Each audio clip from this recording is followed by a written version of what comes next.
Why don't you tell me in a nutshell what your personalized learning initiative is all about in the Wilder schools? Why did you launch it? What's it intended to achieve, and what are some of the key elements of it? Jeff, do you want to take this? Yeah, I'll take this. I'm going to start with the why, because it drives everything else in the conversation. We're really mandated as educators to educate every child to really maximize their fullest potential. In our particular community where we serve our students, we have a high poverty rate of 100%, and we have a high mobility rate. About 30% of our students, they move from year to year, so we don't have the same kids. We educate on a yearly basis. We have a high ELL population. And so when we're mandated to educate every child to their fullest potential, and we have all these hurdles in front of us, we have to begin to look at education, and I believe differently, and we begin to do that here in our district, and how do we really drill down to meet that individual student need. And so that is a primary focus of what drove our decision to change from a traditional environment to a personalized mastery-based learning environment. And so I'll explain that and then what that looks like here in our district and some key components of that. Students will have a personalized learning plan for each individual student that they truly have ownership of. And second, they can only progress, we call them learning progressions, from one point to the next based on mastery. So they really are getting the best of both worlds. They're not just moving because it's the time of the year to move, or because it's a quarter, or because it's the end of the year, it's the first of the year. It really is the students moving through those progressions based on mastery. And so we maximize the moments of the day for students because they own the learning and they are driving the learning. And we maximize the ability for students to not sit there for a whole quarter to try to learn something. They can move as quickly as they need to. So those are some of the key components of our personalized mastery-based environment here in our district and why we chose to go in this direction. Let me interject a quick question. Now, yeah. This is all grade levels, right? This is all grade levels K-12. That is correct. Okay. Okay, great. So go on. I'm sorry. Didn't mean to interrupt you. Well, I was kind of actually there toward the end, but I think that the key components that I would add to it would be that the teachers were and are known as the teacher of the classroom. They have to be now the mentor for the student. Mm. And that is a really unique change for teachers, that they are the planner and they plan the lessons and they developed what the student would learn. And now they're mentoring students in that process of learning. So that was a key component of what we've chosen with the personalized learning. And the other key component is students are now creators and publishers of information. They're not just consuming information and consuming knowledge. They are truly now the creators and publishers of what they're learning. Mm. Very impressive and certainly very innovative. It takes a lot of work. I can imagine. Patricia, would you like to add anything? Yes, I think that the kids are really excelling at this. They seem to be more into it in their environment. They're working at their own pace, and they can either move forward or if they're behind, they're not pushed to learn. And I think that's a big part of the learning process because they're not rushed, so it soaks in better. So it's their pace. Their needs that determine the progress. Yes. Well, I'm sure it took some explaining to get the school board fully on board. Patricia, how did you go about getting the board's backing, and what were some questions you had to answer from board members before this initiative got off the ground? We had concerns about the cost of it, grants, the long-term cost of it. We did get, we were all excited about it, actually. Mr. Dillon really stepped up and brought it to us. He had went to some different places and saw this in effect, and he brought it to us, and it just, his excitement on it excited the board on it. But our main concerns were the cost and how we were going to pay for it. So how was that question answered? Tell me a little bit about that discussion about cost. And Jeff, you can chime in here too. Yeah, Jeff, would you like to put an input in that?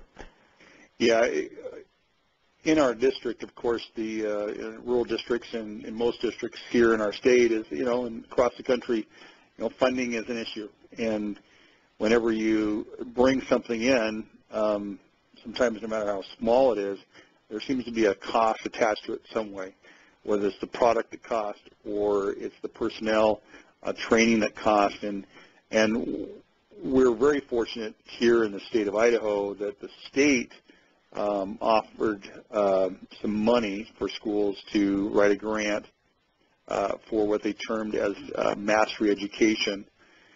And with that, they were going to support some funds to the district to make the shift or changes. So a couple things came with that. We were able to release the idea of seat time for credit. We're no longer held to that same standard. We can now move kids quickly through programs as they're mastering it, or if they take a little bit extra time, we can do that. So that release of seat time also gives the ability to not have grade levels for kids K-12. Now, so that's huge when you think about all the details it takes to get to that point. And so the funds that came with that really helped us kind of put some key either programs in place or I think more primarily with professional development for teachers to really be able to grapple with the idea of the shift. So those were the two big funding components, or the funding component that came with that initiative from the State Department of Education. And I was brought that to the board, and that was really helped us make the decision. Did any board members strongly oppose going this No. direction? Sorry. No, they didn't. We were all in it. We were all for it. We have, like Mr. Dillon said, we have low poverty rate. We have people coming in, kids going out. And so finding what they can do has always been an issue in the past. Now they can come up and they can work at their own pace, and once they master a certain area, then they can move on. But they don't move on unless they master that. So we know where they struggle and where they don't. As a grandma and a parent, I see this. So it really fits your situation very well. Very well. Great.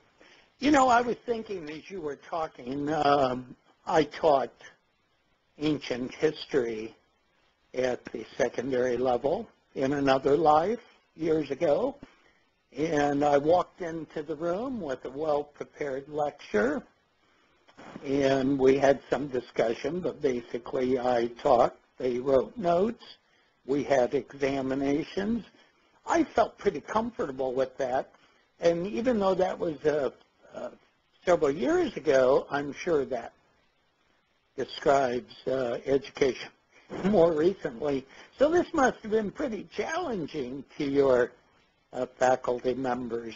How did they respond, and how did you overcome their very natural resistance to a pretty dramatic change in role? Jeff, do you want to take this one?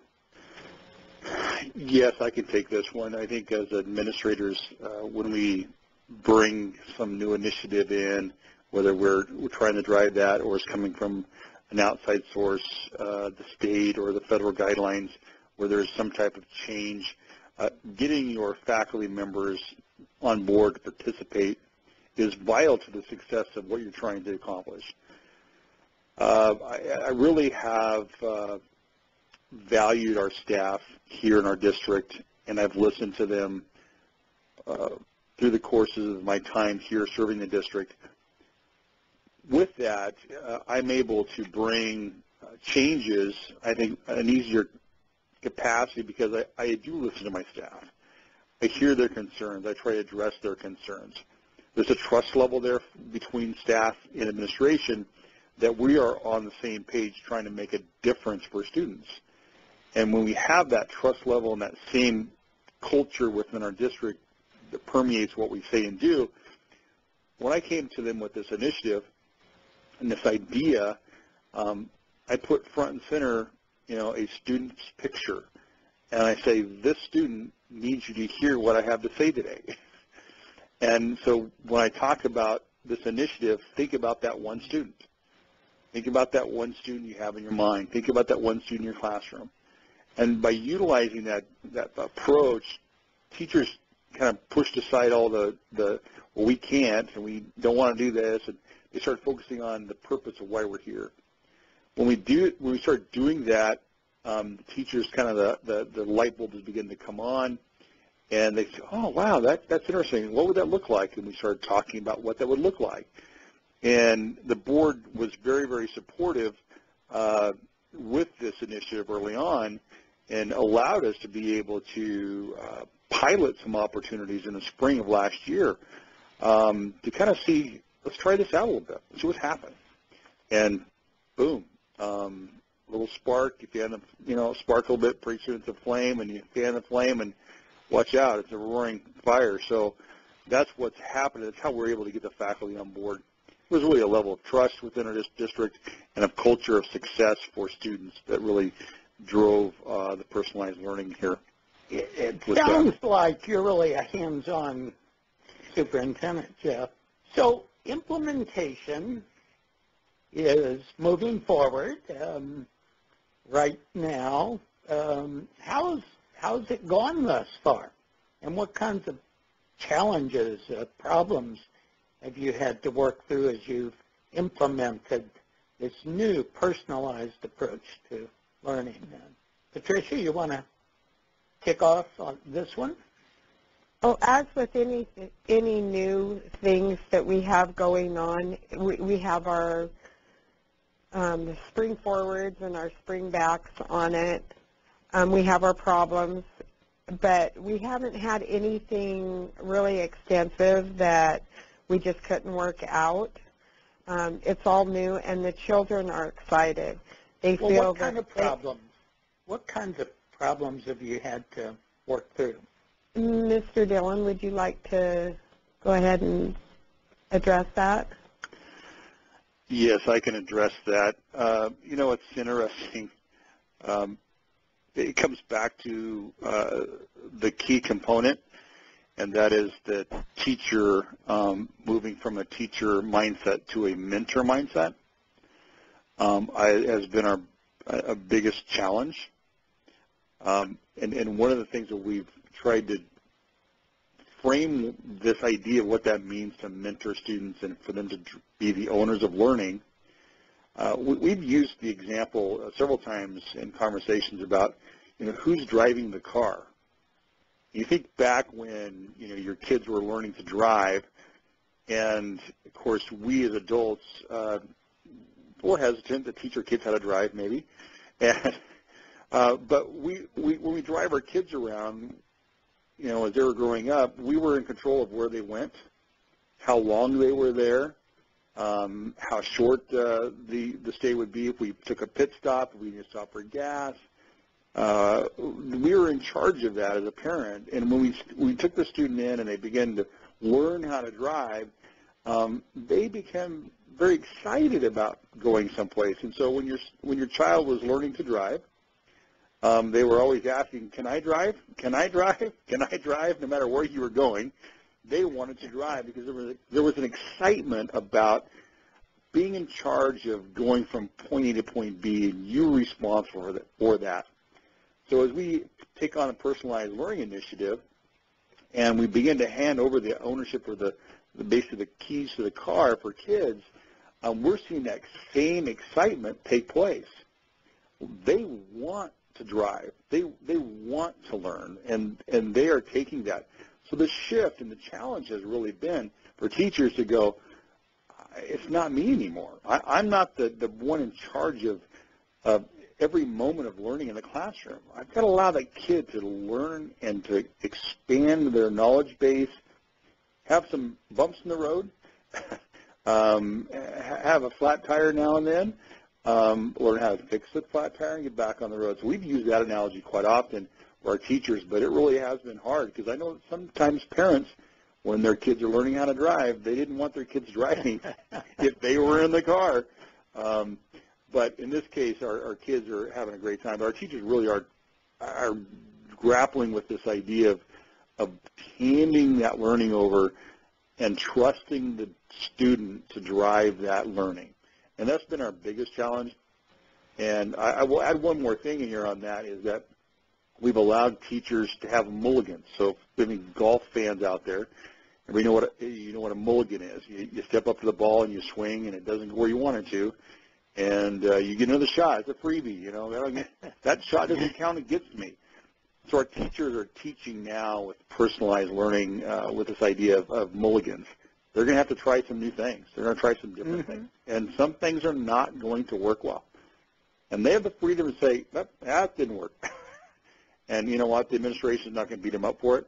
We'll go back, rethink, retool, and redress. So you created a really friendly environment for innovation, which you might call a forgiving kind of culture. If something's not working, well, with this big of a shift, you need to have a flexible environment. You know, another thing that really impresses me is you're demonstrating the power of ownership, aren't you? I mean, turning students into owners yes.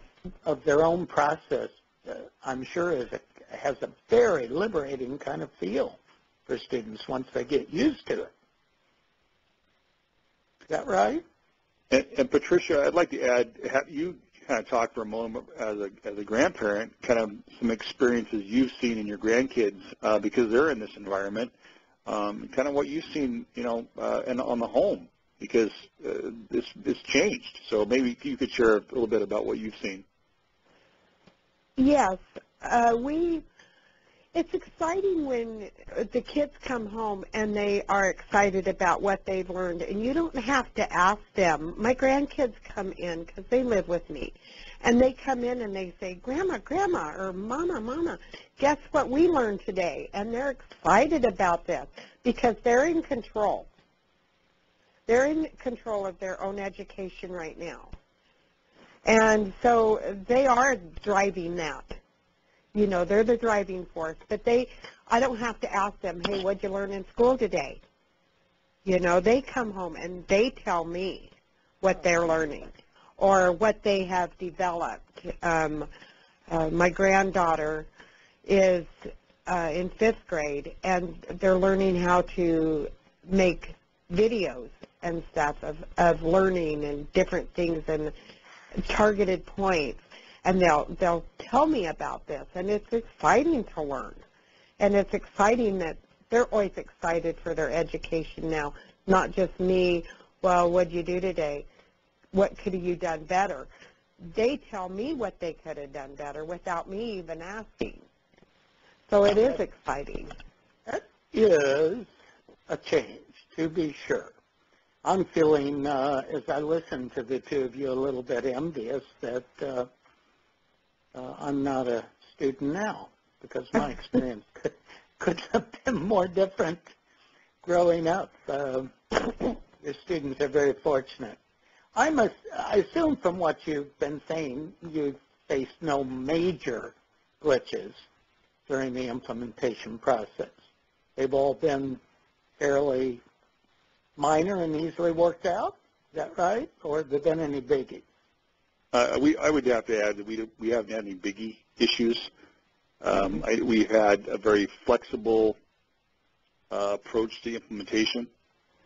When I mean flexible, we have a flexible curriculum, and when I mean flexible, we have different levels of kids with different types of curriculums based on their needs, which has helped a lot. We began the school year, and we used the term, in quotes, traditionally. We had bells in place and classes in place, and kids moved from, place to place, from class to class and course to course. But as the teachers began to feel confident about personalized learning, they began to kind of take the sideboards off and begin to allow the personalized freedom to take place and mastery take place. And that fluid process happened very quickly for some teachers. Some teachers took a little bit more time. But I would say currently, K-12, we're 100% personalized already within a few short weeks. And we're having some great successes with it as well. We just found out last week we have a sophomore student that's completed geometry in 8 weeks. So we have a student that's already mastered geometry in 8 weeks. And now the student is talking about, for the first time ever, of sophomores beginning to have a conversation with their mentor, the teacher, about, what, I see it, I understand it, I've experienced it, maybe I should start working toward getting my AA in conjunction with my high school diploma at the same time. Oh, my gosh. So we've never heard those conversations before. Now it's happening in the first 8 weeks of implementation. Very impressive. I want to thank you, Patricia and Jeff, for taking us on this brief tour of the Personalized Mastery Learning Initiative at the Wilder School District in Idaho. Really want to thank you for taking the time, and I wish you a great day.